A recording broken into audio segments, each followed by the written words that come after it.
Warning, what you are about to hear is two guys talking completely unfiltered. Cut. What are you doing?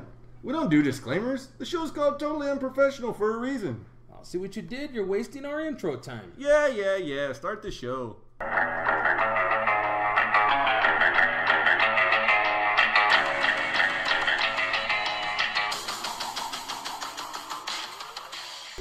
True.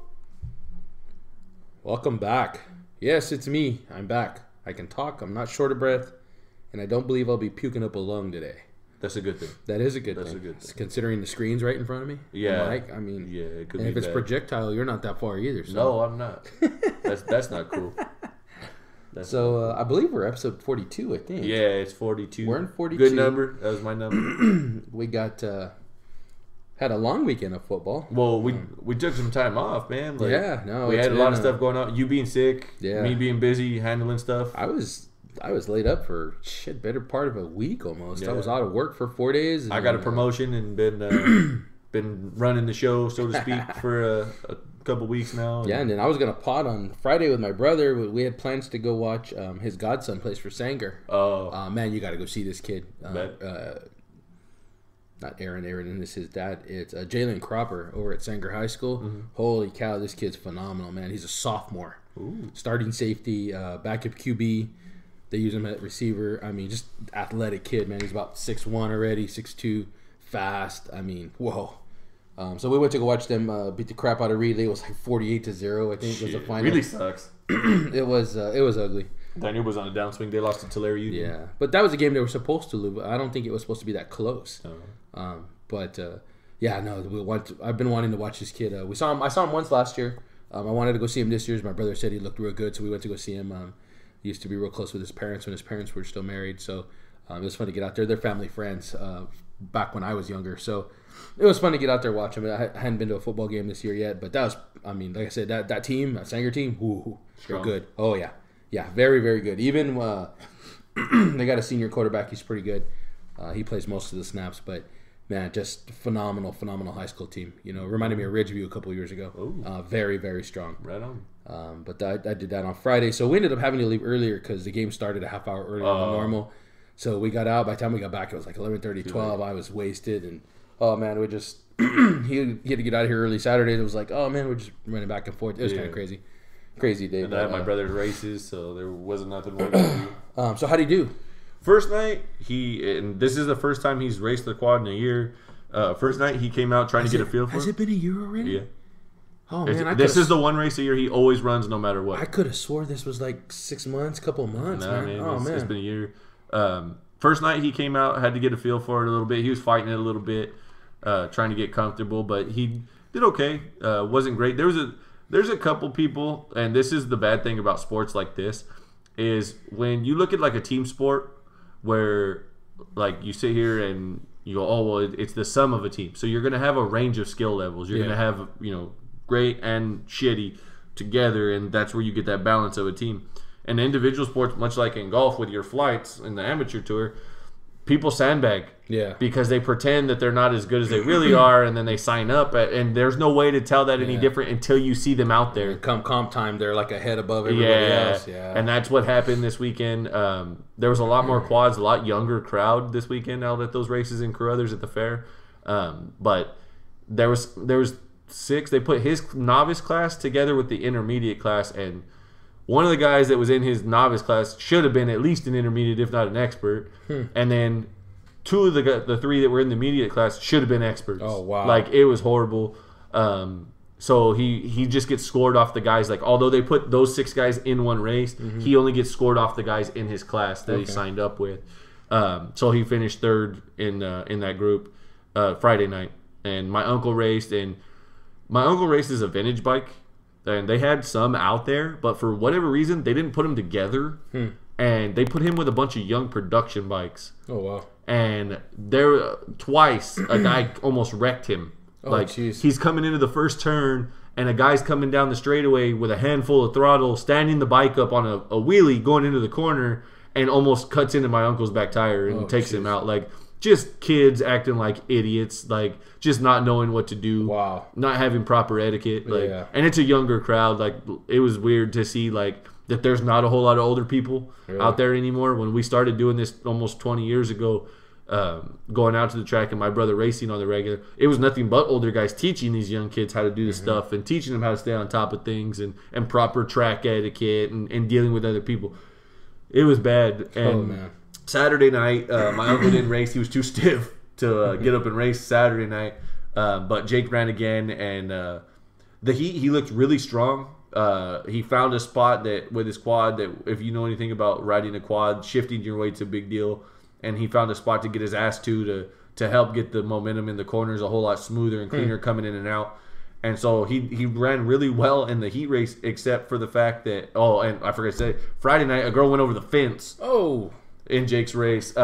She was considered a novice. She was the one that was actually like pretty close to Jake's level. And she had a handful of throttle coming out of the turn. And they double stacked hay bales this year wisely. Oh, wow. And she hit the hay bales. Smashed in the hay and bale. the quad stopped and she didn't. And she went all the way up and over the fence. Oh, man. And they said she got right back up. That she walked away from it. That's crazy. But that happened Friday night. Saturday night, he raced, like I said, in the heat. He was in a good groove. He just needed to grab a little more throttle like he wanted to. You could tell he was getting comfortable with it, but he was still kind of feeling it out with who was around him. And he got lined up for the main event and got about 2 laps deep and went around and was holding his line because he was running a middle line to a high line in the corners where everybody else tends to dive in those corners. He stayed true to his line, middle line, and this guy just came up underneath him and just started eating up ground, going higher and higher, and caught up underneath him. And he wrecked with the guy and went down on top of the guy's wheel. Oh. And so I ran over to the gate.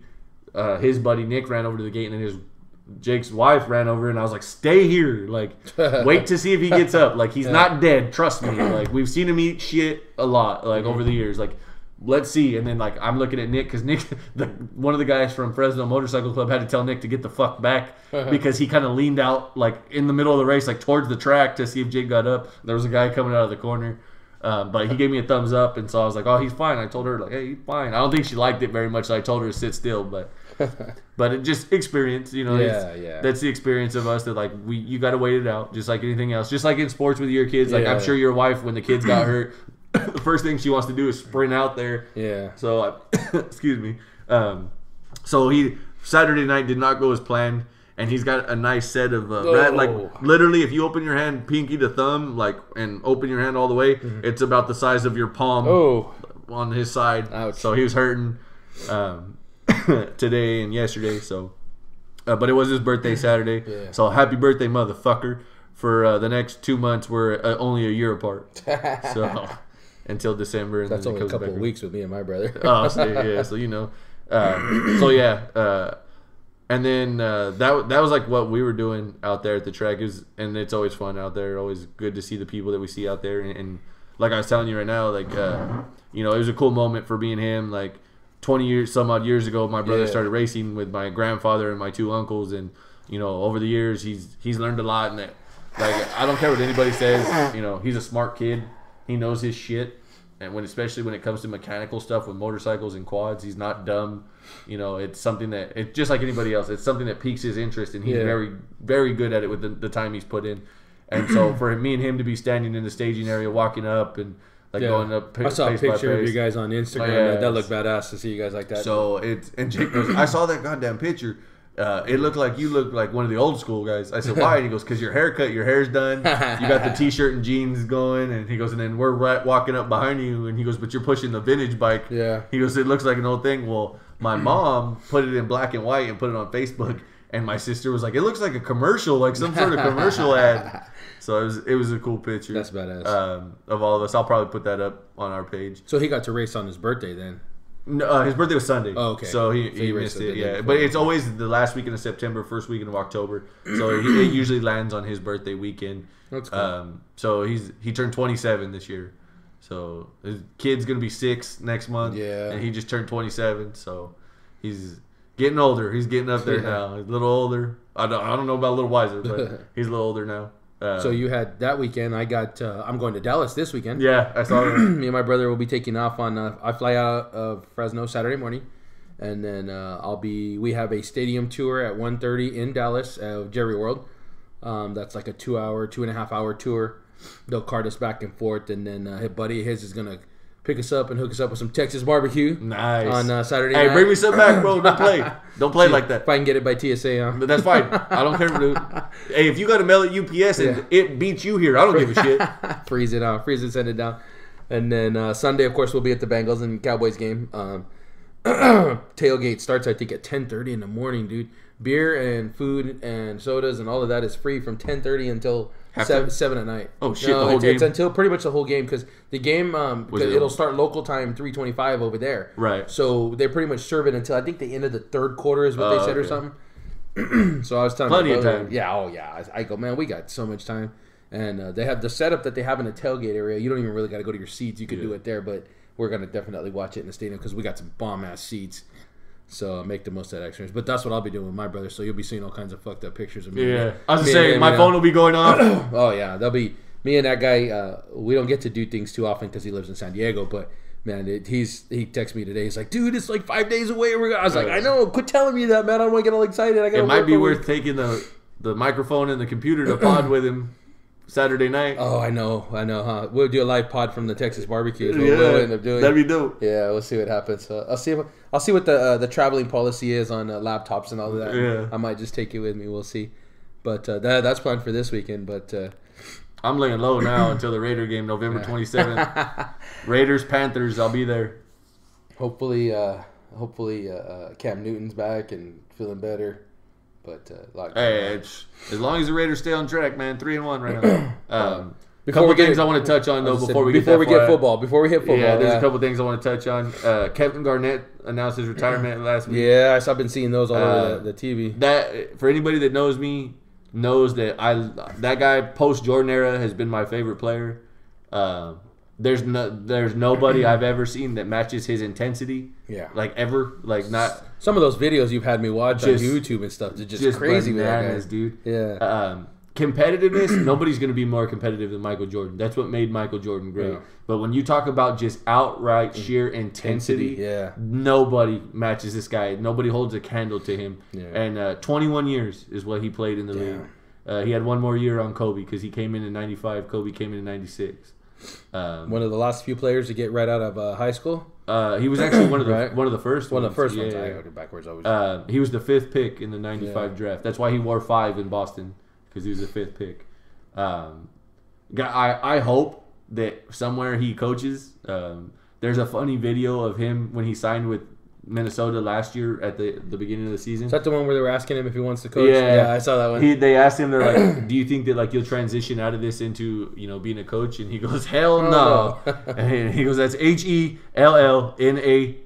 Yeah. Hell no. But he had expressed interest in being in the front office or even a minority owner in the Wolves. Yeah. But because Flip Saunders is now gone and stuff like that has happened, it doesn't seem like that's going to be a possibility. But he's already popped up as preseason has already started. He's already popped up in L.A. with Doc Rivers, and he's been helping Blake Griffin here and there. And cool. Rumor is that the Clippers and the Cavaliers have both left him an open-ended offer that if he wants to be a part of the coaching staff, he's more than welcome. Because Tyronn Lue was one of the assistant coaches in Boston when they won the title. Really? So him being in Cleveland, he's more than welcome. Well, and that's where you got to start to get front office. Is you kind of poke your way through the staff. So and I mean the lessons he can teach these big guys is just priceless. Yeah. The other guy that's retiring played his last regular season game last night. Big Papi. David Ortiz. Yeah. They cut an image of him in center field. Yeah. For that. That was pretty cool.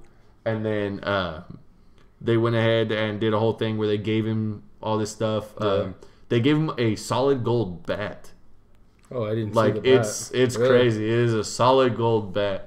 That one was a trip, and they gave him several things. The jerseys they wore this weekend for their final regular season series had a patch that said Ortiz's last season on it. They did hats like that, so hopefully I can get my hands on a hat like that has that patch on it. It'll cost you some money, but it'll be worth it. Yeah, definitely.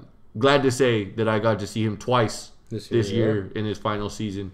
Although I didn't see him get a hit or anything, he got walked and he struck out and grounded out, but. Still got to see him play over the years. I was, like I said, I'll have memories of that dude. I was there for number 400 in his home run history, and he's got over 500. So to be able to say I was there for 400 was pretty awesome. And it was on 4th of July for America.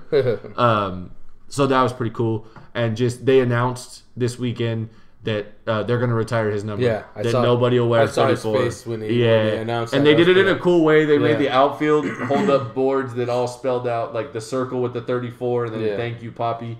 That was really cool. Yeah. Probably one of the most significant things you'll see about him is when the Boston bombings happened during the Boston Marathon. It was either the next day or 2 days later, they had a game. And they wore shirts. It was in 2013. It was the whole Boston Strong thing. Mm-hmm. And they asked him to speak in front of the live crowd that was there. And they gave him a live microphone. And the game was on television because it was at home in Boston. And one of the most significant sound bites you'll ever hear is him on live TV speaking from the heart and emotionally and not registering of having a filter that you're on live TV with a microphone. He said, we're not afraid. We're here to fight. This is our fucking city. And that's one of the biggest sound bites you'll have from him. That's pretty cool. And that year in 2013, they won the World Series. They've either been first or last since 2007 in the AL East. They won the AL East in 2007. They won the World Series. 2008, 2009, 2010, 2011, and 2012, they were last. 2013, they won first place again in the division. They won the World Series again. Oh, what'd they do this year? They won the division again. So hey, it'd be a great way for Ortiz to go out. They got yeah. Rick Porcello, who's on the card to possibly win the Cy Young Award. He had over 20 wins this year quietly. Mm-hmm. The guy's great.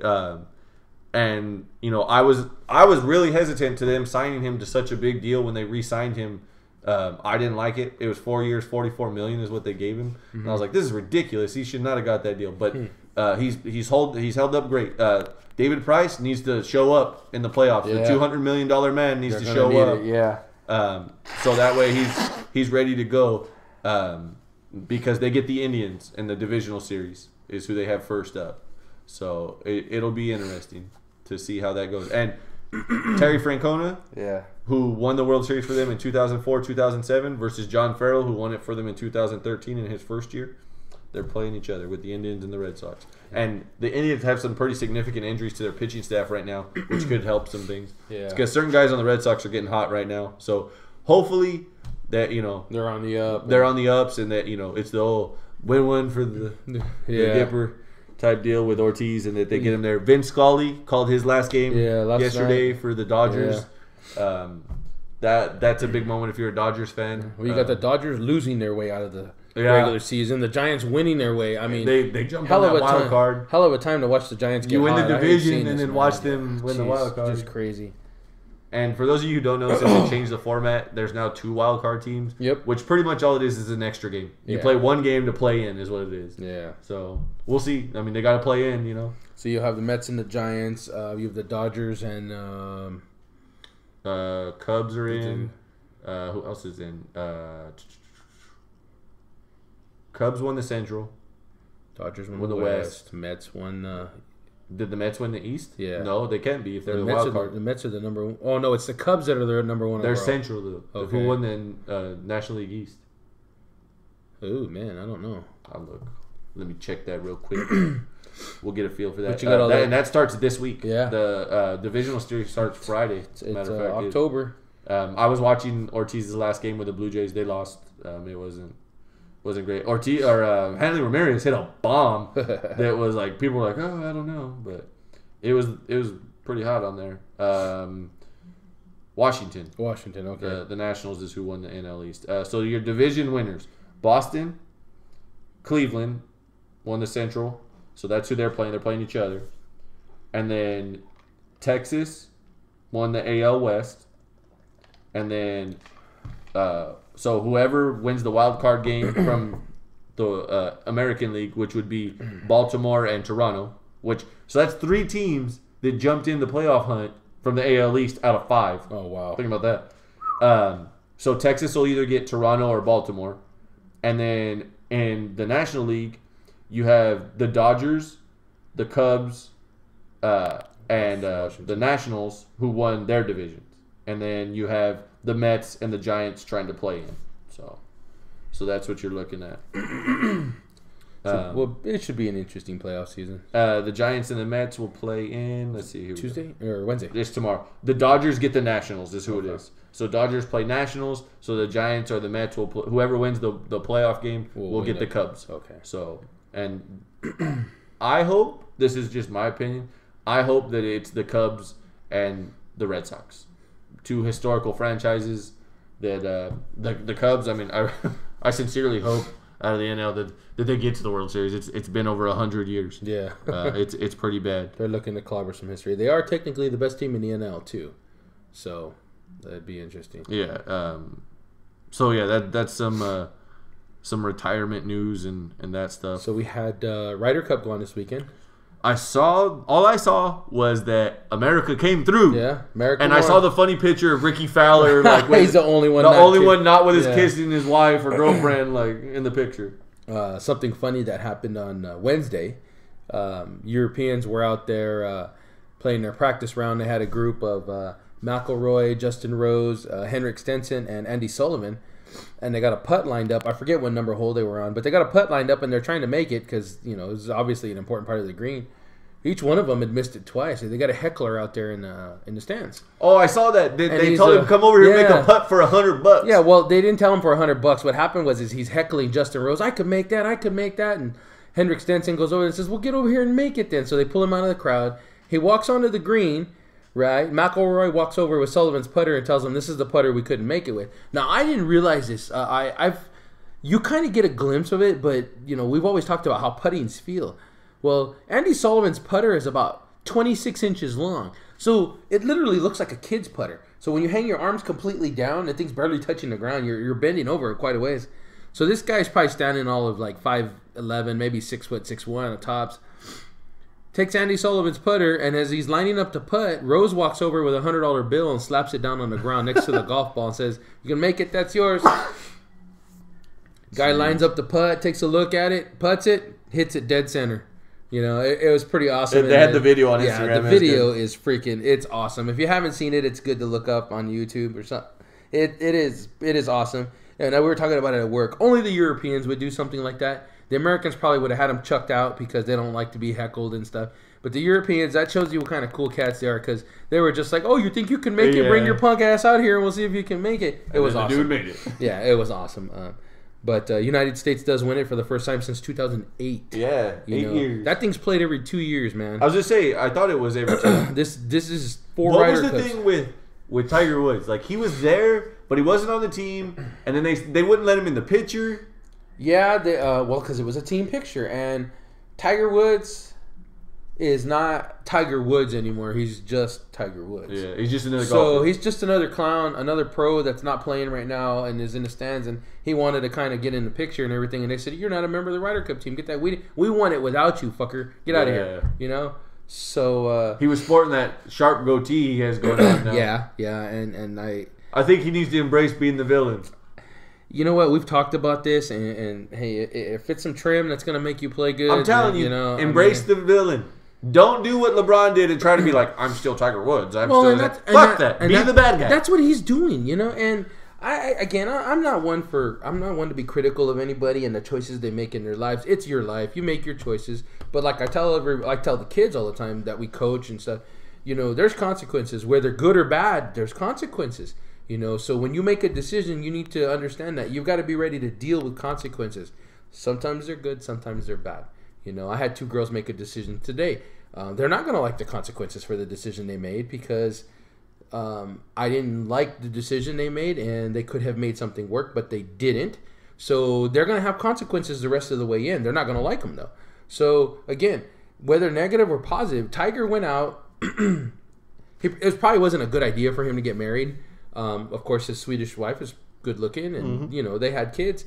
But at some point, you got to understand that if that's your way of life and that's what you want to do, just walk away, dude. Embrace what your deal is. Your character is your character. Nobody. I don't want to say nobody's going to criticize you for it because you're always going to be criticized. But I'm going to tell you what, man. That guy, when he's on some heavy trim, is the best golfer probably ever. And you know that joke, right, about from D.L. Hughley and his son having issues? No. Okay, so talk about Tiger Woods getting pussy and that being his winning formula. Well, D.L. Hughley talks about his son and how he has like learning disabilities. Okay. And he goes, he's got autism type disabilities, and he has learning disabilities. He goes, my son has a girlfriend now. He goes, I tell you what, my son has fucked his way to smart.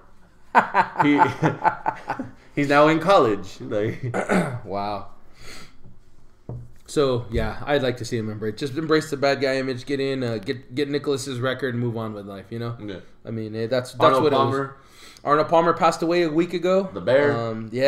No, that's Jack Nicklaus. Oh, that's the Golden Bear. This is the King. Oh, that's right. Antonio Brown had the cleats. Antonio Brown. And they let him wear them too. I was gonna say, man, they didn't find him, and they talked about it last night. How he got it approved. He got special permission. Man, those were some badass cleats. He had his picture stamped. Okay, on the so sides. to put this in perspective, though, the week before he was forced to take off the cleats that he had on by the official because they told him it was a uniform violation, and it was pictures of his 4 kids on his cleats. Yeah, but they let him wear Arnold Palmer's face, not your own kids, but you can wear Arnold Palmer. That shows you how fucked up priorities are in this country. The NFL, well, they even they fined a bunch of people for the flags that they were doing and shit like that.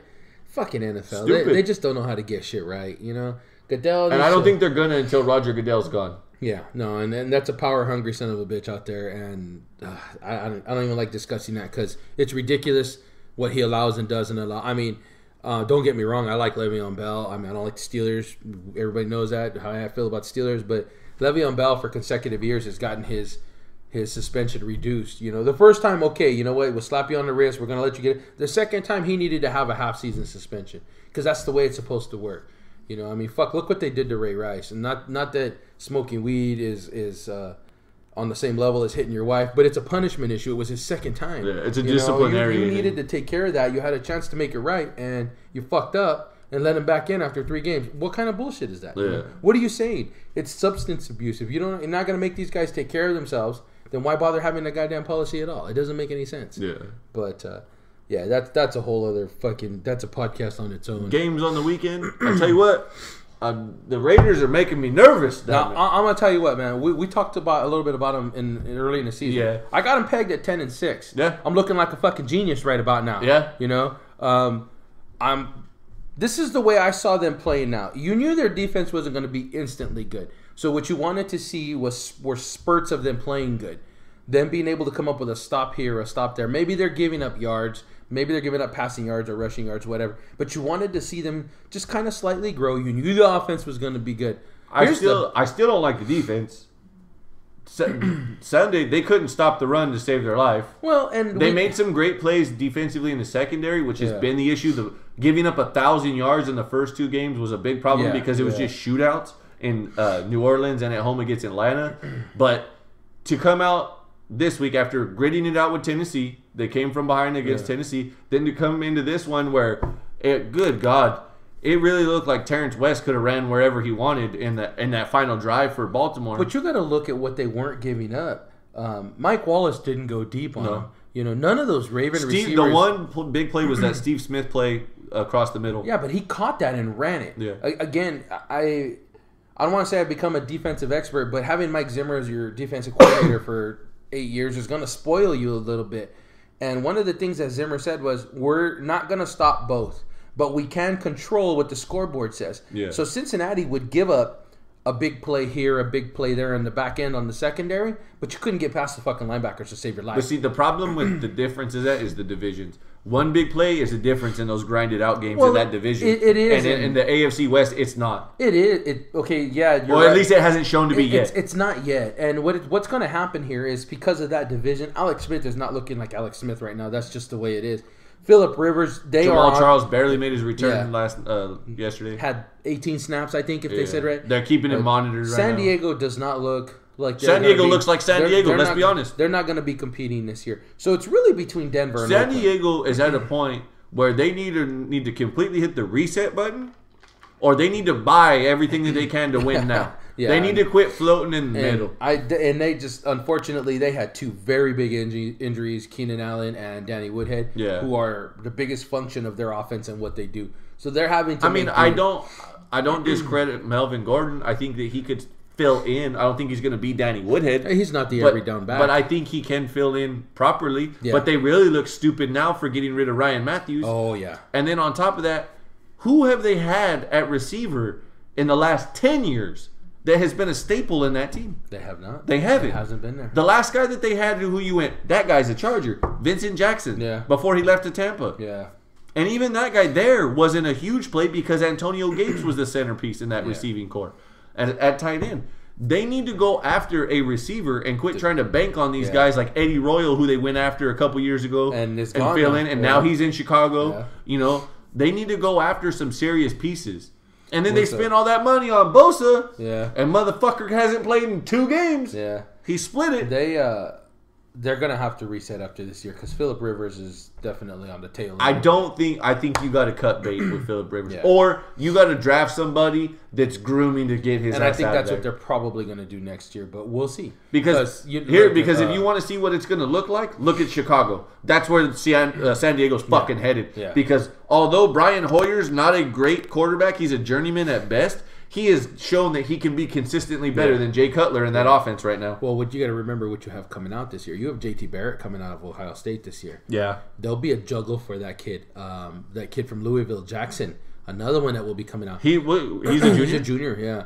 So you're going to have, as opposed to last year where we said Carson who, Jeff who, Jared who, you're going to have 4 or 5, I don't want to say name cornerbacks, but big number guys coming out this year where you could see somebody like San Diego or Chicago jockeying for that top half to say, okay, hey, let's trade. We want this guy. We want to get up there. So that's a possibility. I think that those two teams are pretty simultaneous. Yeah. That and they're the line they're running parallel right now on their course as far as what they're doing. The Bears have held on to Jay Cutler too long without bringing somebody else behind him. They've gone after a veteran guy every year. It seems like and it just doesn't Derek Anderson, Brian Hoyer, Jimmy Clausen. They've gone after guys that have been in the league a while rather than trying to groom somebody. And told you, if you're a mediocre quarterback, you'll always have a job. Like mediocre kickers. You know, it seems to be that like I said, that they either need to hit the reset button and start all over, or they need to be all in and go after the pieces they need and quit fucking around. So getting back to the AFC West, it's really the Raiders and the Broncos right now. And then there was a chink in the armor last night. Trevor Siemian takes a shoulder shot, and Paxton Lynch shows up. He's going to be gimpy for a little bit now. So let's say he even sits 3 or 4 weeks. That defense is good enough at this point to control games to where I'm going to use the 12. Was it the 12? No, it was the 12 Bengals. That defense could control things. It was Dalton's second year. And it really didn't matter how bad Dalton played. The defense could unbury him. That's how good Denver's defense is right now, and even a little better. The only problem they're going to have is they're going to have to be able to score that points every once in a while. And Paxton Lynch did look good, he is going to make those rookie mistakes, much like Simeon is going to at some point. You know, they're not going to play a perfect year. But, again, the defense gives them the chance to. Here's my question. They're going to have to play each other 2 times. Right. I'm going to be interested to see who wins that battle of attrition because you're watching Carr get more and more comfortable with Crabtree. It's looking more like Crabtree's the number 1 and Cooper's the number 2. Well, this is something that you and I kind of texted a little bit about back and forth without getting too deep into it when we were texting. This is what makes Michael Crabtree in Oakland. Because if you make him the number 1, like you did in San Francisco, you're not going to get the production out of him that you don't. And to be fair, they're not going to double team him over Amari Cooper. Yeah. People feel that Amari Cooper is the second coming of Julio Jones. So in that regard, that he's just young right now in his second year, that like he may not have the size that Julio Jones has, but he's got the capability coming out of the same program. Yeah. And that they think that this guy is the staple, and rightfully so. As a Raider fan, it excites me. I'll get out. I'm so glad they went with Amari Cooper, not Kevin White. They went ahead and they go after Crabtree 2 years ago and say, this is the guy we want to get. He's been across the bay. We've seen him. He can do some things. Yeah. But they got too much on him. He is not a guy that you look at and go, well, he's our vertical threat and he's a possession. Like, he's not that guy. What you had in San Francisco was Anquan Bolden, who was a possession guy, who was a route running possession guy. You look at Michael Crabtree, everybody went, he's the guy from Texas Tech that's our vertical threat. We'll just send him down the court. He's fast, but he's not that type of fast. Not that burner, yeah. He's not that guy. He's the guy that can cut you off with a footwork. Good God, he shredded Baltimore. Oh, yeah. And everybody's going to show him shaking that corner and going over the top of that safety on that TD where he dragged his toe and stomped it in, and he was wearing the Jordan 9 cleats. I saw those. He was wearing the Barons. And to sit there and say, oh, well, he's going to be the number one, that's not true. Right now, people are focusing on taking Amari Cooper out of the game. So it's and leaving. The Raiders did a great and smart thing in going after a receiver that can handle the pressure of what happens when he gets one-on-one coverage. Yeah, he's been definitely. And not only that, they're not putting shitty coverage on him. No. He's the last 3 weeks out of the 4, at some point in these games, he's either made a crucial catch or he's made a tough catch where somebody's all over the top of him and he's just out-muscled the DB. He made that third down one yesterday. Uh-huh. Yeah, real big catch for them. You know? It was like I mean, it was I like love the fact that those 12. two are the guys that are side by side. Yeah, and if Wolford can start holding on to the ball a little But I was going to say, between him and Seth Roberts, I'm about ready to break a foot off in someone's ass. Jeez, yeah. How many more times are you going to drop a fucking ball? Dude, Seth Roberts dropped a lot yesterday. The last 2 weeks, drops were a huge problem in Tennessee 2 weeks ago.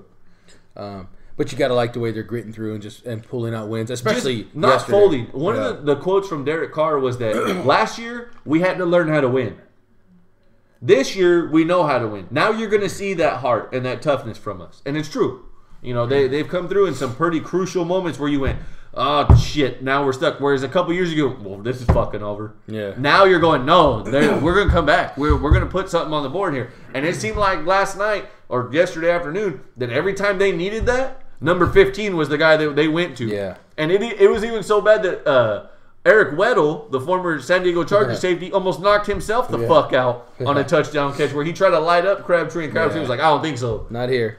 So yeah, no, that's gonna be an interesting battle. and you're to watch seeing shape out. the thing about that too is that you see these two and it accentuates Derek Carr. Yes. The beauty in what Derek Carr can do with two guys that know their job. Yeah.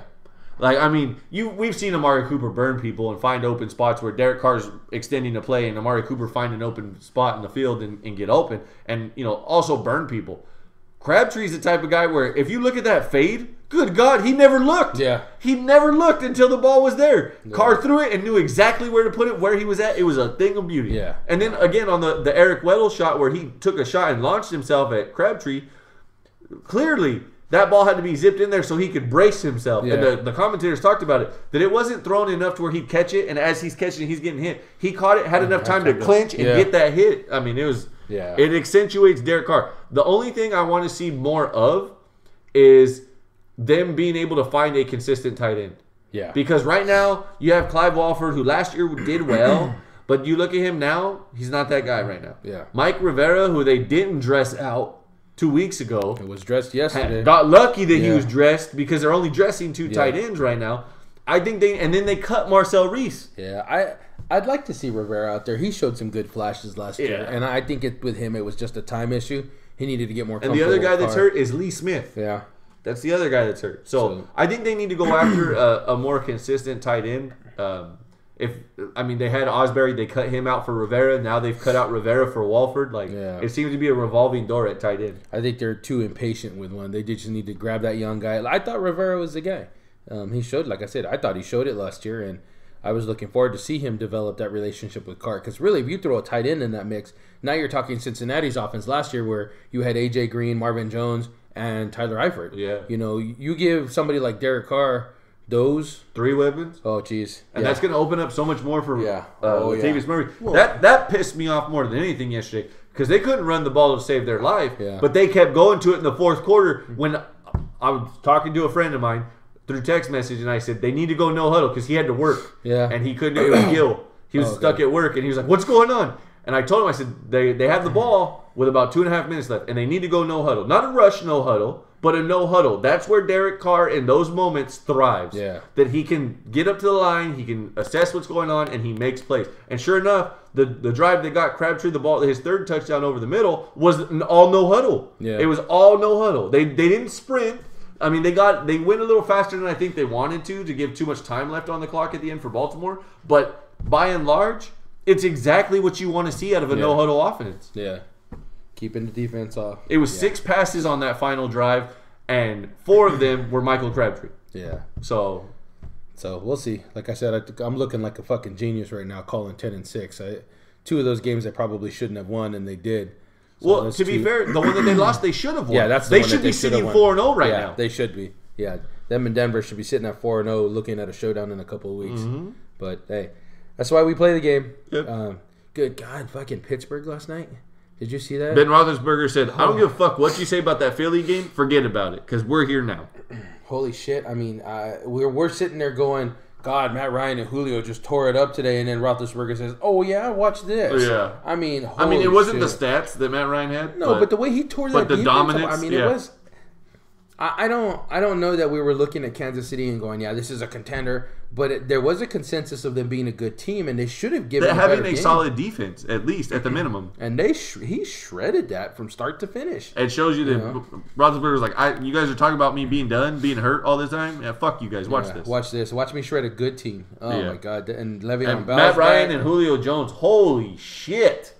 Matt Ryan, and this is going to be the biggest bullet to the head this year. Matt Ryan sitting on my bench with 500 yards and 4 touchdowns for fantasy football. Although I did have Julio Jones in my other league. I mean, that worked out. But to have 500 yards, 4 touchdowns, and an interception, and 300 of those yards are caught by one guy. He had 248 yards, I think, or 245 yards when he caught that 55-yarder. When he caught that ball and took 2 steps... it was a 75-yard touchdown. 75, whatever it was. I knew he was gone. When he took that angle towards the sideline, I said, he's gone. And I think that reminded everybody how fast that guy is. Because people hadn't seen that the last few years due to injury. Yeah, well, he's had a gimpy ankle for 2, almost 3 years. You know, he came back this year healthy. And I was having this discussion with another guy at work today. I said, I like Antonio Brown. I don't want to take anything from him. He's a good receiver.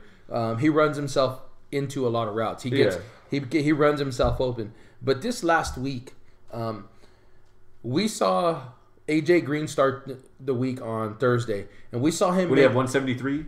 Yeah, he had 173 and a touchdown. We saw him open the week on Thursday against Miami, and this is the second time. I was meaning to tell you, I like those color rush uniforms for Cincinnati. The whites, I like it. I like it as a switch up. I'm not a One of the things I want to see for the Raiders, and this is something that I saw later. Because theirs are going to be white. They're going to be all white with white pants and silver numbers. I want to see black jerseys with black pants. I want to see them blacked out with silver numbers. I want to see them blacked out with white numbers is what I would like to see. That would look trippy. So, but anyway. We saw AJ Green open it up on Thursday, and this is the second time he's done that, where he had a real big game when the team needed him to play big. And I remember Friday morning going around telling everybody, hey, you know what? Fuck you guys. This guy needs to be in the discussion with the best receivers in the league right now. He needs to be. Yeah. Everybody's all Julio and Antonio Brown, and they're just now fuck you guys. This guy needs to be in that conversation because he did a little bit of everything on Thursday. He made tough contested catches short and ran them long. He ran himself open a couple of times on a couple of routes. The guy was physical when he needed to be. He went up in the air and grabbed the ball a couple of times. I mean, he looked like a pure receiver. If you look at Julio Jones physically, the dude's a fucking freak, dude. He's big. Have you seen his arms? Yeah. Like his arms, just his arms alone. Put his arms up against Antonio Brown. Antonio Brown looks like a little kid standing next to him. So does AJ Green, though. Yeah. I mean, they both look like they look twigs compared to Julio. So, we watched AJ Green on Thursday, and then it was almost like Julio said, all right, AJ, you want to do this? We can do this. If you really want to do this, we can do this. And you watch Julio make the same kinds of catches that AJ was making. And I was talking to guys at work today, and I'm like, these two guys, like I said, a lot of respect for Antonio Brown and what he does. The guy knows how to make yardage. Yeah. He knows how to make people miss. He's a gifted athlete. But as a pure receiver, it's AJ and Julio's game right now. Yeah. Those two guys are just in a world by themselves. And like I said, if AJ had done it once in the first 4 games, I'm going, Julio's the standard. I'm sorry, he's done that twice. And the first time he did it to Revis. Revis is older, but he's still regarded as a good corner. He has put it together. Julio's got it together. We'll both sit here and say that Julio probably has the better of the 2 quarterbacks, but still, holy cow. Those 2 guys right there, they're the definition of a receiver these days. They were as close. That's for sure. They were as close to what we look at back in the day of a Jerry Rice receiver or Rodney Harrison quoted as saying, speaking of like top players in the league, quoted as saying, within the next year to 2 years, Derek Carr's in the conversation as elite quarterbacks. I don't know why he isn't now. I think they're saying because he's so young. I was going to say he probably this is only his 3rd year. In a lot of minds, he hasn't earned it yet. But I'm going to tell you what we're watching this year with him, his numbers at the end of the year will rank him in the top 5 in the league, no problem. He's got the guys to catch the passes to do it. What they're going to wait to see what he can do is dissect that elite defense. Baltimore's defense is no slouch, especially at home. They are a good defense. Yeah. They're going to wait for them to play Denver, or they're going to wait for them to play Kansas City in Kansas City, because that is going to be a tough game. But that's all he's missing is that notoriety. But I'll go out there and say it. I think that guy is one of the elite quarterbacks in the league. I think he's proved it. His ability has shown in the past. This year, his game is starting to show it. He's got the weapons. He's comfortable in the offense. Hey, I'll tell you what, man. I would have loved to have seen him play for Hugh Jackson. I would have loved to, because Hugh Jackson was great at utilizing the talents that they did. I don't think it would have been the same, though. I think it would have been better. I don't know. I think because it's the right time type of deal, that everything lined up. Jack Del Rio was a guy that brought in something different. Yeah. I don't feel that I don't disrespect Hugh Jackson. I'm not saying anything bad about him, but when you have certain pieces around you, it's going to accentuate you and it's going to hide your weaknesses for sure. I think that Jack Del Rio brings a different thing to him because he was the coach in Jacksonville for so long, where he had to take a shit ton of beatings as an expansion team before they got into the playoffs, and even at that, he was never a huge success with Steve Berline and those guys and Brunell, Mark Brunell, and there was who else? The running back. They had a running back. Yeah, he was there for fucking ever. Fred Taylor? Fred Taylor, yeah. They never had anybody that he's dealing with now, but he's gone through the trials and tribulations of. You got to eat plates and plates of shit to get to the top. He's instilling this work ethic of keep plugging, keep doing this, and then you bring in somebody like Ken Norton, who's the defensive coordinator. There's a lot of pieces that I feel like if Hugh Jackson was there, that they wouldn't be the same, and that they wouldn't have that same grittiness that you're seeing from them in these close games right now. I'll tell you what. Look at Cleveland; they're losing, but it's definitely you can see a. You want to see a silver lining? Terrell Pryor. Holy shit. Now, here's what people forget, and I have forgot it myself until I heard them mention it today. Pryor was in Oakland with Jackson. Yeah. Pryor was in Cincinnati with Jackson. Yeah. He knew what kind of player Terrell Pryor was. Yeah. He knew what he was capable of doing. Man, and this is why I mentioned Jackson, and maybe him with Carr would have been a little bit, I don't know if I'll say better, but it could have been the same thing. This guy knows how to get the talent out of his players. He knows how to do it. 2 weeks ago, he had 141 and a touchdown. He had a touchdown in 70-something this week. Yep. I mean, the guy, holy shit. I don't want to say nobody knew he wasn't an athlete. We knew he was an athlete coming out of college. I don't think anybody thought he'd be this effective as a receiver so early. Well, I'll tell you what. Edelman, old QB, he's going to be the most notable. Antoine Randall. Randall L. was a QB. Cordell Stewart was a QB converted to receiver, converted back to, you're going to look at guys, they just got to be used. They got to be in the right situation. And I'll tell you what, Jackson seems to know that but if you look at those guys, it's different. If you look at Julian Edelman, he's smaller. You don't look at him and go, oh, wide receiver. You look at him and go, oh, I could see him playing quarterback before. Yeah. Terrell Pryor's lanky. Yeah. He's got that lengthy body as far as the arms, and he's tall. Remind you of somebody that's playing right now? JT Barrett. Barrett's a little heavier, though. Well, he's a bigger set, but, I mean, that's what makes him, I think, a stronger runner as a running QB is that, But, I mean, I look at their playing styles. It looks similar to me, Of course, Barrett has Urban Meyer over there as opposed to Tressel, but holy cow. You want to talk about getting the talent out of somebody? He's doing it. Kind of fucked up that they've lost their quarterback and they're kind of down to Cody Kessler, but local kid doing okay. He had a good showing. He wasn't great, but it was a good showing. He hasn't buried him. Yeah, it's 2 starts. He hasn't buried him yet. So one of the not things, 2 starts, a fill in and a start. A fill in and a start. One of the things that the other thing that Jackson is real good at is keeping the quarterback within his means. He did it with Dalton his first couple of years. It was real good to see. Doing what he's not capable of. Yeah, I mean, they didn't let Dalton off the leash for 3 years, and then they kind of let him start expanding a little bit. Of course, by then, Gruden's gone. Jackson steps in as the coordinator. So, Jackson had a real good understanding of what Dalton could and couldn't do. So, That's why, to me, why Dalton's been so successful between Zampese and Jackson. They just set him up for it. Well, now you got Jackson in Cleveland. That's another team I could see maneuvering their way to the top. Let's say the Cody Kessler experiment for some reason doesn't pay what Jackson thinks it will. I could see them maneuvering to the top for another QB. We'll see. Manziel's still out there in the market. Jackson really liked him, but that's another one where I could see them Josh maneuvering. Gordon, sticking with Cleveland. Bless you. Thank you. Josh Gordon decides to enter rehab as he's supposed to be coming back out of suspension. How many people did that piss off in the fantasy world? Right? How many people used The week before you're supposed to come back. a 5th or a 6th round pick on the guy, knowing that he, in the same situation as Brady and Bell, the guy's going to come back and be a playmaker, and now all of a sudden kudos to the guy for saying he needs it, for stepping out and saying this is something that needs to happen for my life to get right.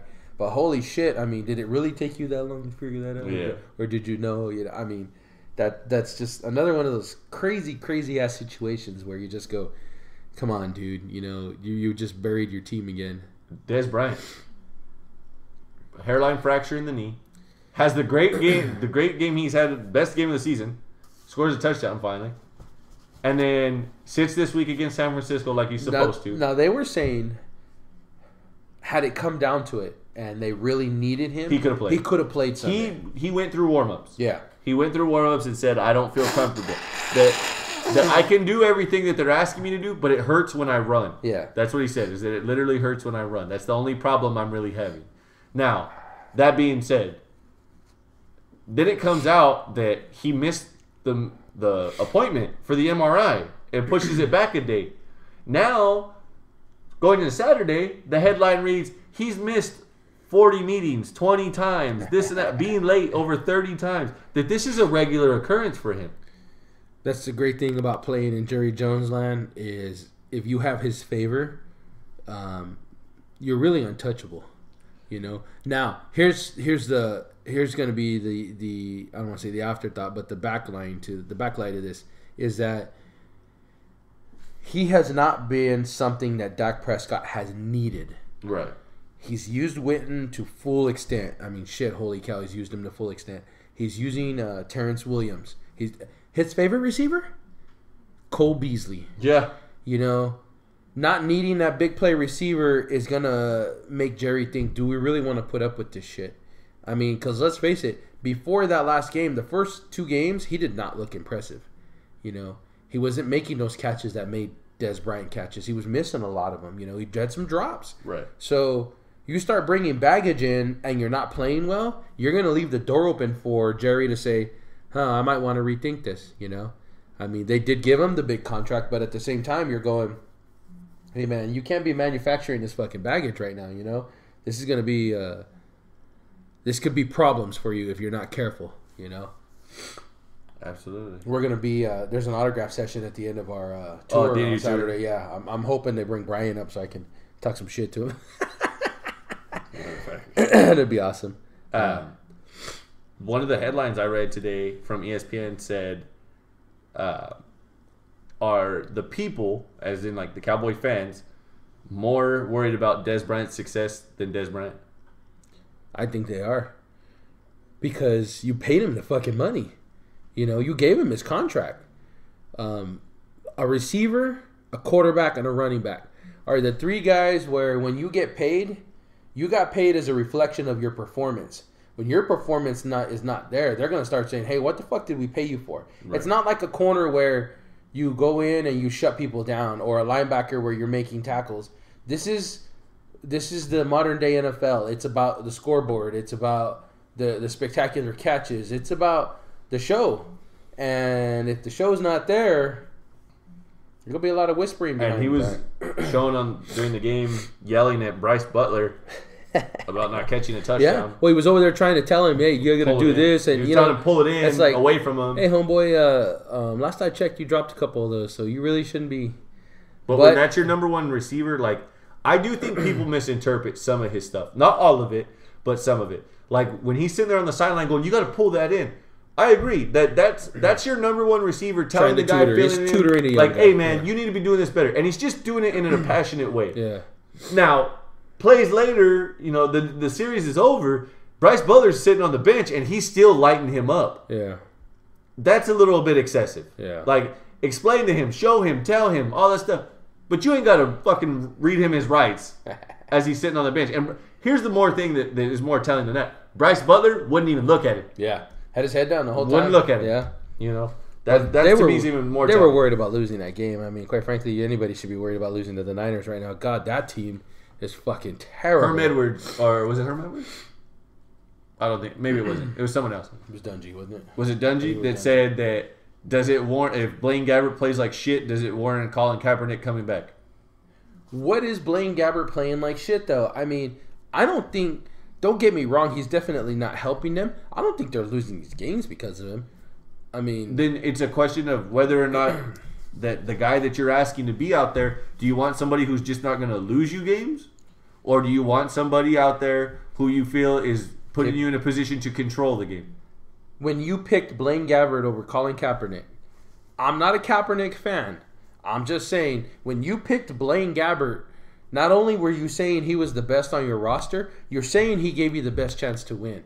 So, one, I don't know why Kaepernick's there. It's the whole contract issue because they paid him a boatload of money. The poison pill that is his contract.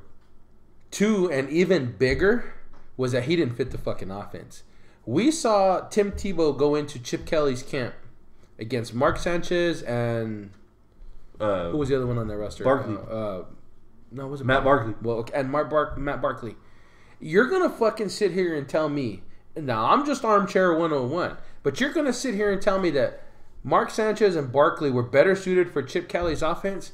Sorry, I call bullshit on that one. Okay, we know what Tebow ran in college. We know what they did with him in Denver when he was successful in Denver to an extent. I'm not gonna sit here and say he ran the offense perfect to a T, but he was able to change a little bit or enough to make that offense function. But when crunch time came, what did we see Tebow do? It was Tebow up the right side. Mm-hmm. It was what Tebow did.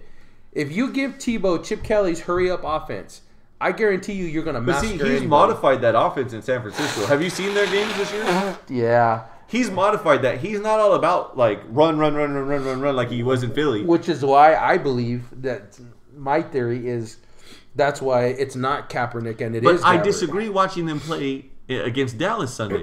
They ran a shit ton of the read option that Blaine Gabbert got eaten alive on. And this is going to be your if you're a Niner fan, why you're pissed off, you're saying, wait a minute, if you're going to do that, why the fuck isn't Kaepernick? Yeah. If you're running the read option, if that's the staple of what you're going to run, Kaepernick needs to be that guy. I'm not. You're not going to sell me on Gabbert's a better thrower than Kaepernick, even though I don't think Kaepernick's a good passing quarterback. I think he was sufficient enough to get a job done mostly. You could definitely do better than him, but you could do a hell of a lot worse, a la Blaine Gabbert. Okay? But if that's a staple of your offense, if we're gonna work off the read option and stuff like that, it needs to be Kaepernick. I don't like Kaepernick for obvious reasons, but it needed to be him. And every day that Gabbert's in, you're peeling pieces of Colin Kaepernick away from that team. Little by little, he's going, fuck you guys. You want me to come in and save your asses now? Every day, the part of him that's willing to do that is becoming less and less. And it's more about him, I'm just going to audition and I'll ask him for a release, you know? Or maybe he won't. I don't know. But I think that they're going to figure out a way. If he doesn't, I don't see him staying with San Francisco if he sits the bench the whole year. They're going to find a way to work his contract to get out of it. You are going to hear shit fits if Gabbert makes it the whole season. Because there's no way they win more than 5 games with Gabbert at the quarterback position. They're 1-3 right now? Yeah. You're not going to beat the Rams. I'm sorry. That defense is too fucking good. You're not going to beat them. You're not going to beat Seattle. You're not going to beat Seattle. And you might Arizona, depending on you what might Arizona's sneak like. Arizona. You might sneak one away from Arizona. But you're not going to beat Arizona twice. Yeah. Okay? Those are your division games. You still have 2 against Arizona. You have 2 against Seattle and 1 more against LA. Okay, you're not going to beat LA in LA. It's just not going to happen. Yeah. You caught fire in a bottle 1 week. That's all there was. The way that defense looks, that's their division to lose right now. Okay, but you got 5 division games left. Plus, you've got to run through a slew of other I think teams. that's Seattle's division to lose. You think so? Yep. I don't know, man. When they minimize Russell Wilson doing too much, that offense is successful. They're also one-dimensional these days, though. And I don't know. I don't think that they prepped properly for Marshawn Lynch leaving. Oh God, no, they didn't. They weren't ready for that at all. Like they always, we could get Michael Christie, we could get Robert Turbin, we can do that, and like those guys worked out when he wasn't there. Yeah, but to be the every down guys, that's not them. And I don't know if it's Seattle. Was it Seattle? They signed C.J. Spiller. Yeah. So I mean, and he caught a touchdown yesterday. So I think it's LA's division the way they've looked the last couple of weeks. But You got a lot of football left. You're only a quarter of the way through the season. I'm sorry, I'm not betting on Case Keenum. Defensively or not, I'm not betting on Case Keenum. While I wouldn't either, I don't think it's Keenum that's the wild card there. I think it's their receivers. If you that division is sad because it's who doesn't shit the bed the worst.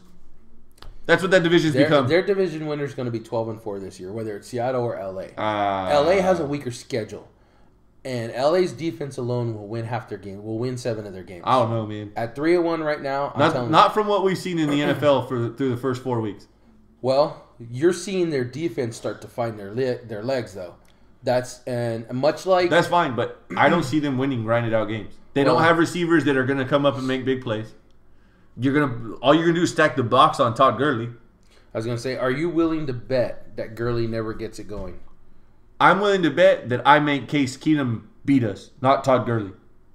That's fair. Okay, I could go for that. You made the comment about Hugh Jackson and about we can control one or the other, not both. Fuck you. Take away Todd Gurley. Make Case Keenum beat me. Well, that'll be interesting to see if they try to dare them because that's basically what they've been doing. Unlike yesterday. It was just quick hitters with them, But then again, we're looking at an Arizona team that may not be the Arizona team that we remember. They certainly didn't look like it last night. No, and I didn't even see the Carson Palmer injury until the replay. Good Lord, his head bounced so bad. Yeah, that poor guy. I'm a big Carson Palmer fan, and that hurt me to see that. It was like, oh, that poor bastard, he just slammed his head on the ground. It was kind of crazy. Cam Newton, what the fuck was he doing? Explain to me why he slowed down and didn't dive. I mean, I would have rather him took a shot to the stomach and dive then slow down and go heads up with somebody. Granted, the NFL fucked up and didn't flag the guy for going helmet to helmet under his chin like that, which got Calvin Benjamin an unsportsmanlike conduct penalty for getting in the referee's face, which was warranted in my opinion. But what the fuck is Cam Newton doing? He hasn't learned? The way this season has started for him, my observations of watching him, I've actually watched him play a lot. My observation is he feels invincible right now. He feels like he can go head-to-head with some of those guys and be okay. I'm sorry, dude. You're still just a quarterback. You are big. You are physical, more physical than every other quarterback in the league right now. But I'm sorry, nothing's going to beat a barreling down linebacker or not only that, but the fundamentals of defense is to do what when you wrap and tackle somebody and you hit somebody? It's to pop shit. It's to get low. Yes. You're going to Cam Newton is what, 6'4", 6'3"?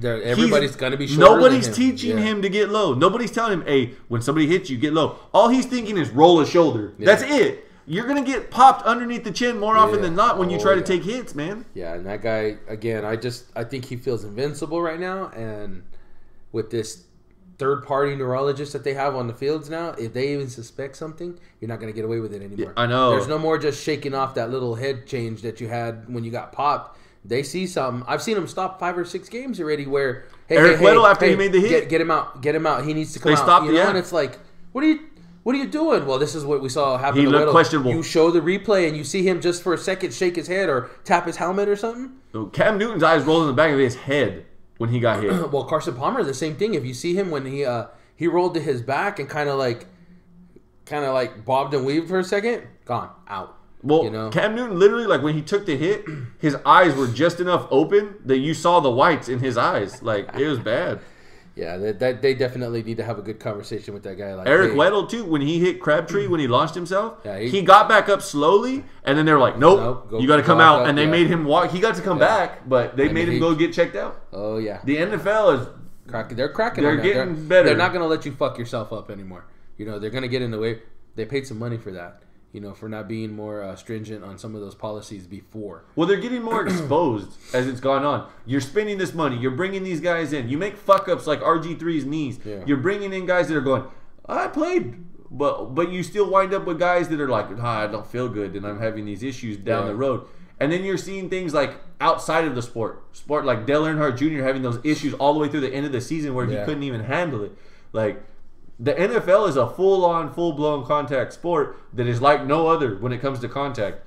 And now you're going to go, oh, hey, by the way, we got to kind of make sure we watch this stuff. No, like they're on it. Like they're like, hey, man, you look questionable? I don't give a shit. Come on. You're going to come over here. You're going to miss a series or whatever it takes to go through the protocol. Like, and, kudos for them for actually strapping down and doing that shit finally. For following up on it more importantly. Cause should have been done from the beginning. It should have been, but I think they thought they were bigger than the law for a while.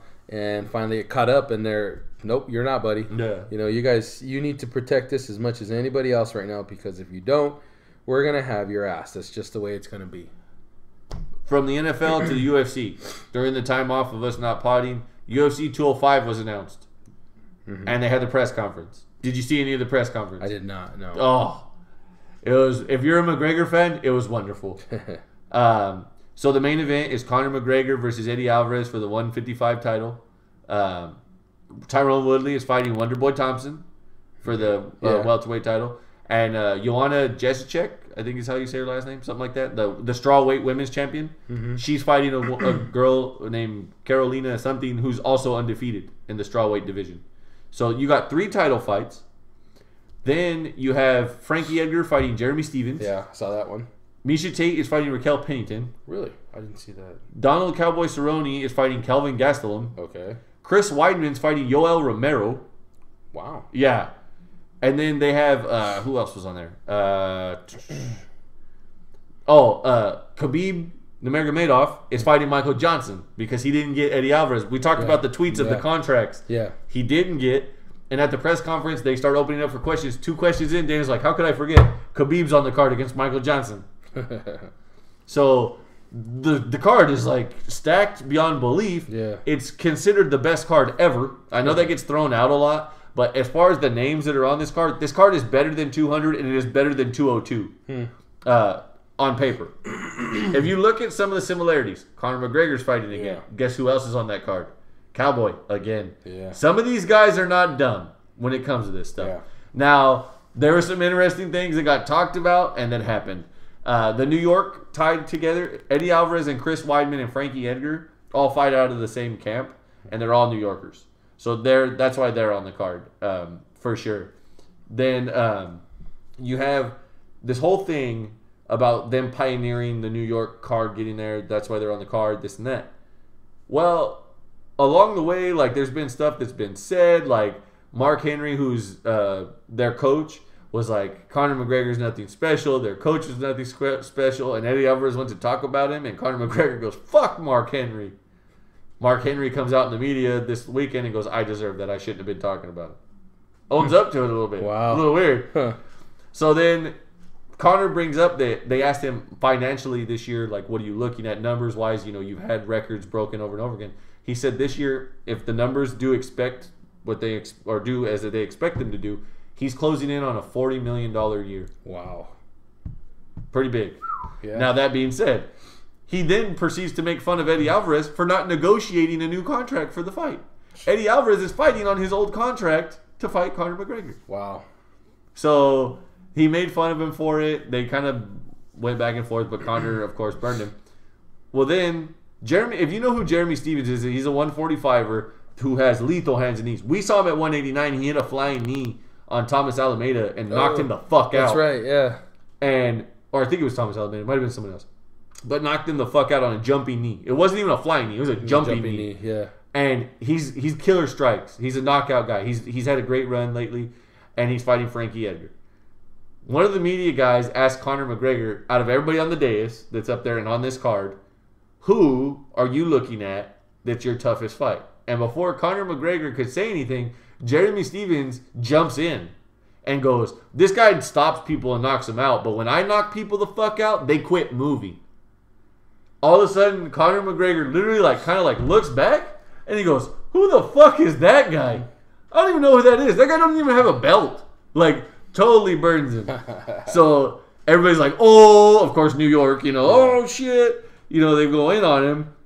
Well, they're all laughing. Stephens claims that the reason why he didn't respond was because that he didn't hear Conor's response. That that they couldn't hear in there. That he asked Cowboy and Cowboy didn't hear him at all. And then Conor, after all this is done and stuff, they go ahead and they ask Cowboy about being on the same card as him and what it's like to be on the dais when he's running his mouth and stuff. And he's like, honestly, it's not what people think. He's like, the UFC protects him. And they're like, what do you want to elaborate on that? He's like, I'll elaborate on it. I don't give a shit. They said that when he's out on the dais, that he always has something to say. That he won't shut the fuck up. But when you put him in the back with everybody else, he's not saying a word. and that he's not talking to anybody, and that they treat him differently, that like they protect him big time in the back, which I thought was pretty interesting. Like, wow. I was like, whoa, like somebody's coming out and like trying to expose what's going on. But here's what's funny to me. Say what you want, like about him being protected. He's the biggest draw. And Dana White opened his mouth and said, Ronda Rousey's by far the biggest star. Bullshit. I'll call bullshit. I don't give a shit how great Ronda Rousey was or how great her records were or anything like that. You can't tell me that if you put her on a card and Conor on a card, that his numbers aren't going to do better than hers. And I'm not going to say he's going to blow her out of the water. That's not what I'm saying. All I'm saying is when you look at the total pay-per-view buys and the numbers and everything else, there's a reason why Conor McGregor owns three spots of the top 5 at least in record numbers. And number 1 being one of them. Like, you can't tell me that she's done that. Because even at her peak, he beat her numbers. Her numbers were not better than UFC 201. Or, excuse me, not 201, but 100. His were. And it was a regular fight. It wasn't a big, blown-out thing. It was a regular fight. Like really? You're going to tell me that that's what's going on? I mean, yeah. That's, to me, I got to call bullshit on that. I don't believe that. You can't tell me that, oh, no, the numbers speak for themselves. And let's be honest here. I've said this for a long time, and I'll stand by it. If it makes dollars, it makes sense. Yeah. You know? And that's the big thing. That they're like, oh, this isn't. Say what you want. Say she's a bigger star. Go ahead. But the numbers say otherwise. They don't lie. Yeah, that's true. So, you know, to me, that's... Oh, here's the undercard for you. Tim Kennedy versus Rashad Evans. Mm-hmm. Marcos Rogerio de Lima versus Higan Villante. Cowboy Cerrone, Kelvin Gastelum, Frankie Edgar, Jeremy Stevens. Liz Camache versus Caitlin Chihugagan. I don't know how to say that.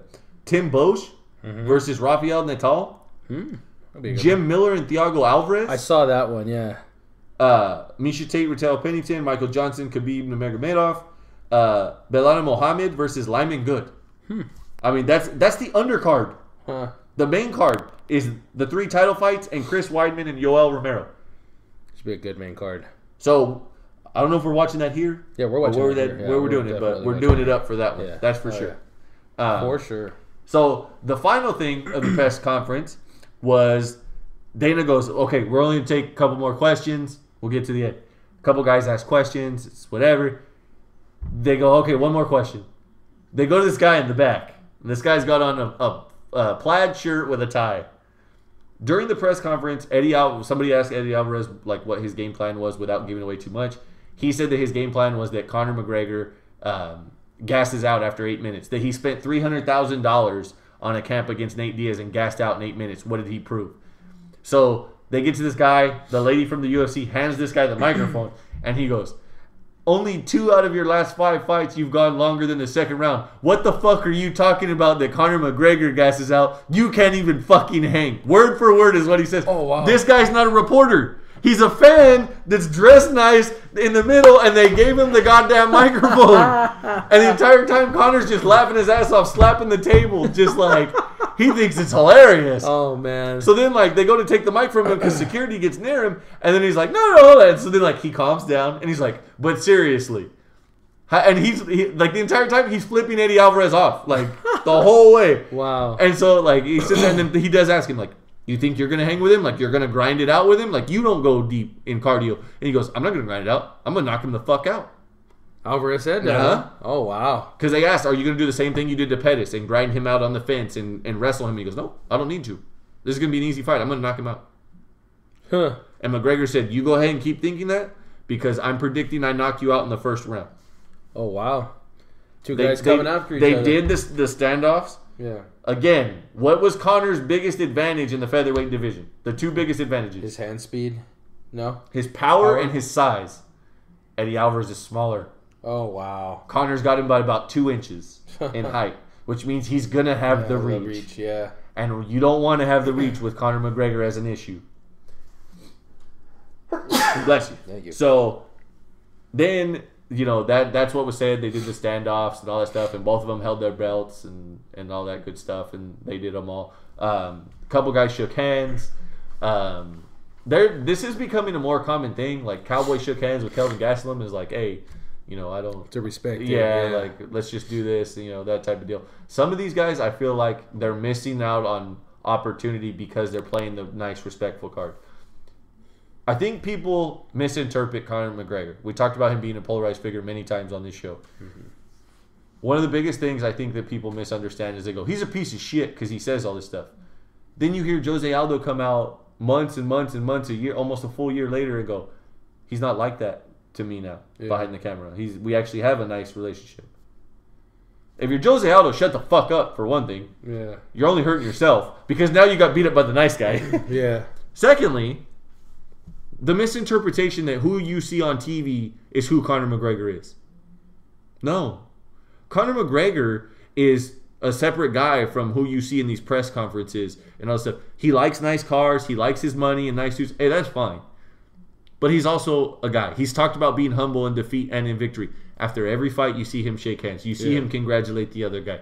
But people misinterpret the cocky persona that sells fights and makes people want to go, I want to see that guy get his ass kicked. I'll pay for it. Yeah. Or puts an ass every 18 inches to go, I want to be there to watch him get his ass kicked. And then people go, well, that's fake. It's not fake. No. It's him selling the fight. Fights, either people get involved and they take it personal like Jose Aldo did, or you wind up going, he doesn't bother me. He doesn't bother me. And you sell yourself so bad that you sound like you're trying to convince yourself that when you get into the fight, you're gone. Mentally, you're shot. Yeah. You're either overly emotional like Jose Aldo, or you act like you don't care and you get smoked. Yeah. I mean, that's the deal, There was fights this last weekend. John Dodson and John Lineker. Yeah. Dodson lost by decision. Those two. Again, I talked to a buddy of mine that I see at work all the time. He's like, hey, man, I'm getting tired of seeing them so friendly. Like, they're just, it's not like that. And I don't know, and maybe you could tell me this. You're a boxing dude, so you've been around a long time as far as combat sports goes. Obviously, running your mouth sells a fight, but the barbaricness, I know that's not a word, but the barbaricness that is in this game that is combat sports, whether it's MMA or boxing, that thirst for blood, if you're the audience, so to speak, does that supersede as an audience, not from the fighter's perspective, but from the general audience? If you're the UFC and you're looking at the demographic that you're hitting and all this stuff, does the thirst for blood, literally and figuratively, supersede the respect and the showman and the sportsmanship of the respective sports? I think at this point, like now, I think if that statement was true, then I would be a bigger UFC fan at this point than I am of boxing. No, but that's what I'm talking about. We're not talking about guys that they have transitioned. We're not talking about the casual fan. Like, we're talking about the fan that are the diehard fans of fighting. Doesn't matter if it's MMA or boxing. When you watch a fight, whether it was an old Mickey Ward and Arturo Gatti fight, or if it's a Conor McGregor Nate Diaz fight, now, do you want to see them shaking hands before the fight, going, "Hey, good luck, man. I hope you do well. Yeah, see, we're gonna try and knock each other out." That's what I'm saying. If the barbarism of the fight is what I was attracted to, I would be a bigger MMA fan because it's bloodier. There's more ways to get into that. There's more combat, so to speak, in an MMA fight than there is in a boxing match.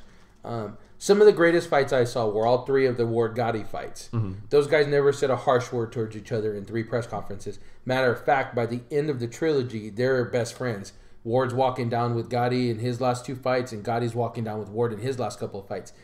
It had nothing for me, and this is me, and it's always going to be different with each fan. I don't...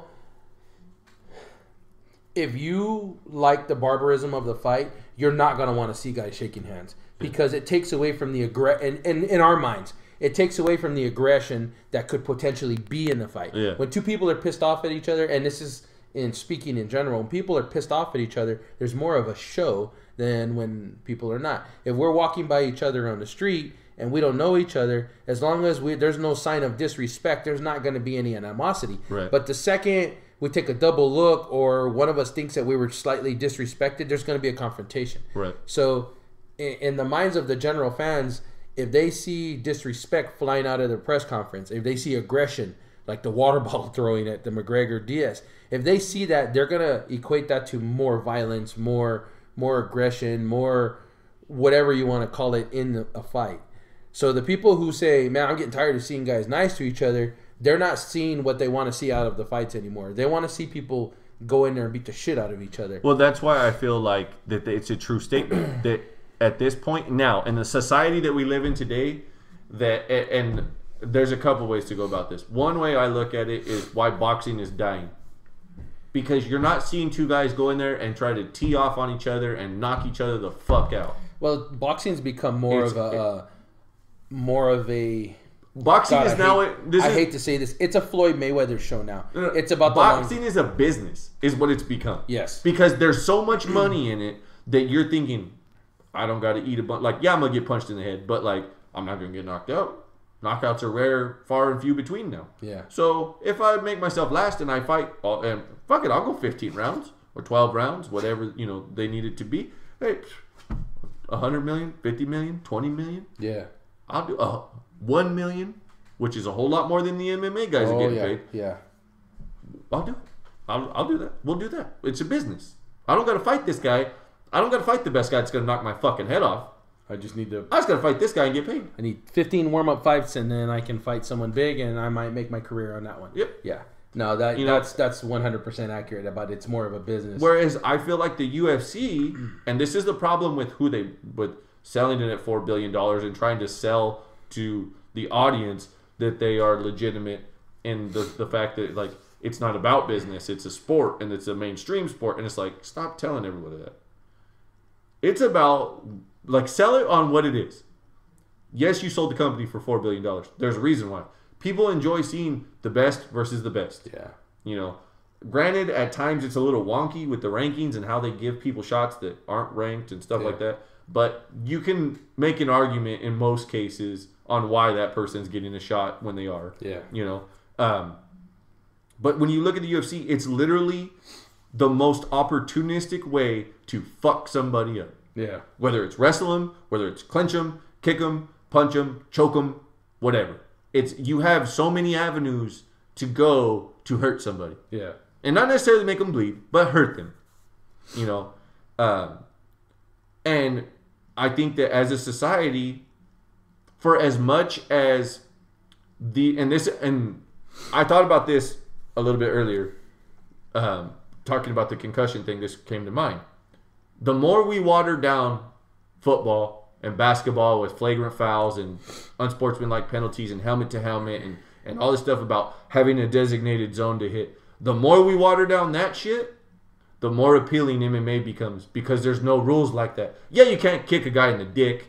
You can't, when somebody's down on, like, they have to have 4 points down, you can't knee him in the head and shit.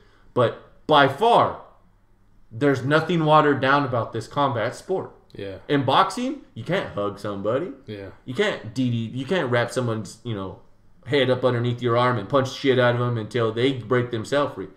No. We back you up and we make you fight and we slow this down and we eat up time in these rounds. That's the thing about boxing. It's shorter rounds, and these rounds can be, some people boo the shit out of it, but these rounds can be drawn out and eaten up time with how much they lay on each other, how much they're hugging each other, how much they're clenching each other and having to be stopped or warned on stuff. 5 minutes, and the only stoppage you get is a kick in the dick or a finger in the eye. That's it. For 5 minutes straight, you got to go in there and try not to get hurt. And the more we pussify mainstream sports, the more appealing MMA becomes. And it becomes less about business and more of that thirst for blood. I'm tired of watching guys not run over the middle and get hit. I'm going to go watch MMA where you can knock a guy's fucking face right off. You see that the talk in Bellator was Cyborg getting that knee to the head. Yeah. And crushing that dude's skull.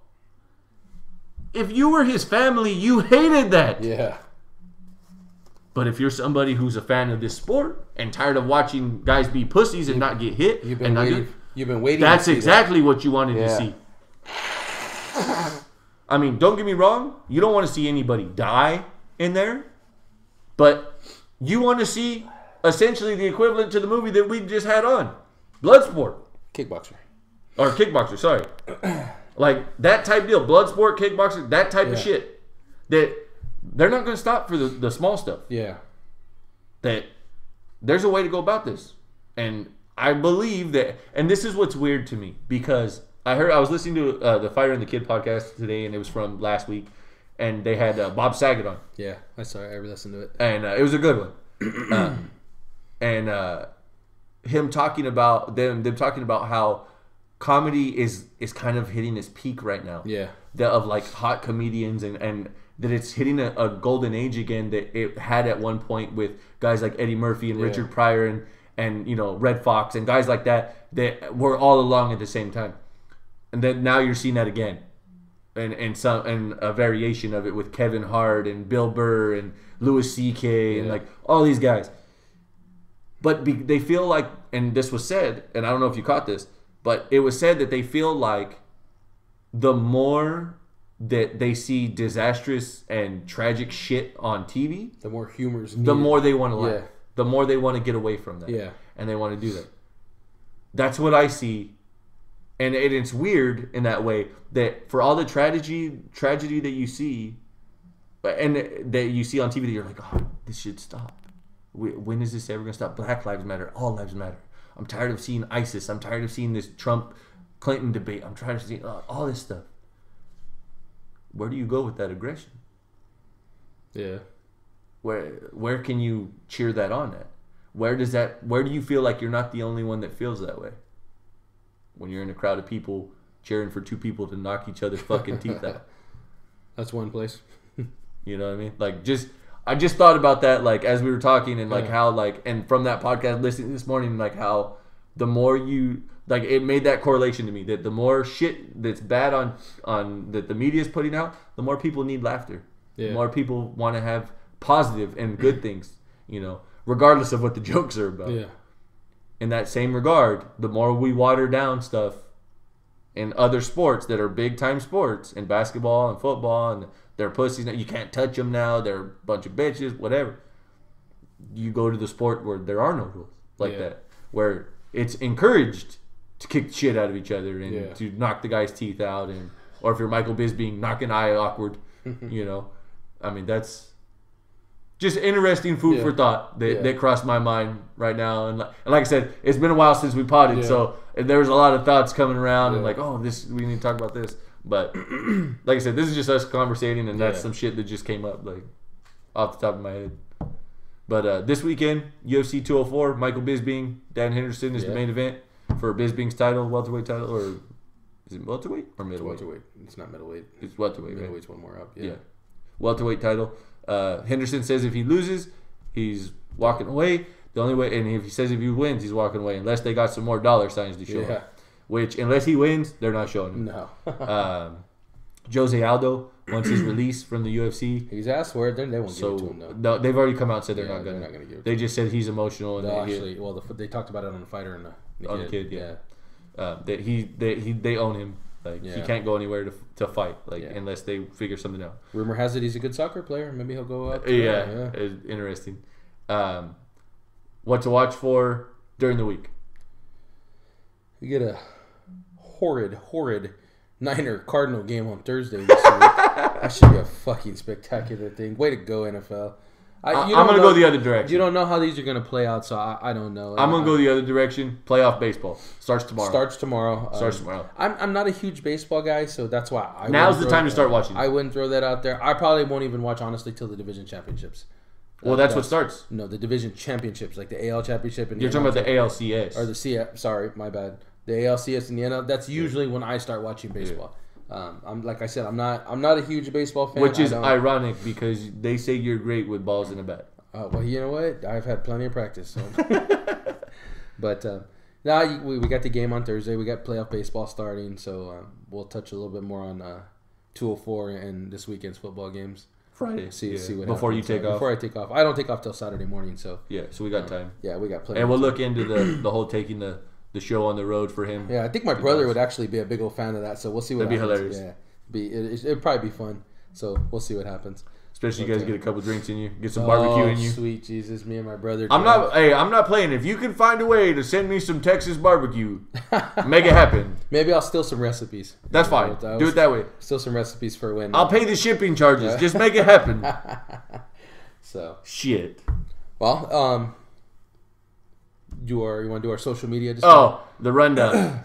You can find us on YouTube. We have our own YouTube channel, Totally Unprofessional Podcast on YouTube. We have all the episodes up there. They should all be up here by now. I put in the time during vacation to get them up. And then we also have, if you haven't seen, all 41 episodes are already there. We also have the Cricket Challenge episodes up there where it's an actual video of us doing that stuff where Manuel lost and had to eat a cricket, wings and all. It was allegedly bacon flavored. Did not taste like bacon. It was not. Spoiler alert. You can find us on Instagram at totally_unprofessional, where we have our link in the bio for Podbean, where you can just subscribe on Podbean and they automatically send them to you. So if you subscribe and follow us, bam, you get them already right to you. You ain't even got to do shit for it. Again, we're still looking into the iTunes thing. It's actually quite a bit complicated. It doesn't just happen at the snap of fingers if you ain't got the right things lined up. A lot of people go, oh, there's this podcast out there, and there's these people. Trust me, they have people helping them that get it straightened out. It's not as easy as it seems. So this has been episode 42, my favorite number. The number I wear on the jerseys when we play in sports leagues and stuff. So this was a good episode for me. We're finally above your age. Yeah. We're finally beyond that. That's a good thing. We've been for a couple episodes. I'm not telling them that. I'm not telling them that. Missing anything? No, I think that's it. That's everything? It's a total catch-up. Shit. We got to have Gio on soon. Yeah. That's for sure. Yeah, we need a wrestling update. It's just, it's going to get busier as we go along. Oh, yeah. This is where we're going to get tested a little bit. Yeah. Because I'm already full-fledged into my basketball stuff, and I got a promotion, like I said, so I'm running a lot of stuff right now and burning the candles at both ends with work and there. And your golf season's right in the middle of everything right now. Oh, yeah. And still not done by any means. No, I got a couple of weeks still. Yeah. And then on top of that, then you roll into basketball with us. So it's going to be complicated. There may be a few times where you don't catch an episode on a day where you might normally, but if you're a supporter of the show, we appreciate it. Again, as always, like, comment, share, drop. If you feel like, hey, I got something you guys could talk about, or hey, I got something to say, let us know. We'll talk about it, or we'll if we feel like it's something we could have somebody on the show about. Oh yeah, let us know. We'll call you out. We'll send you a message. We'll slide in your DMs, whatever the case may be. But other than that, I think that's everything. It's fucking that late. Yeah, it's that late. Yeah, I gotta eat. I gotta quit playing around. I am hungry. And you got work tomorrow. Yeah. I don't. All right. So this has been episode 42. I'm Justin, Manuel. And we've been totally unprofessional.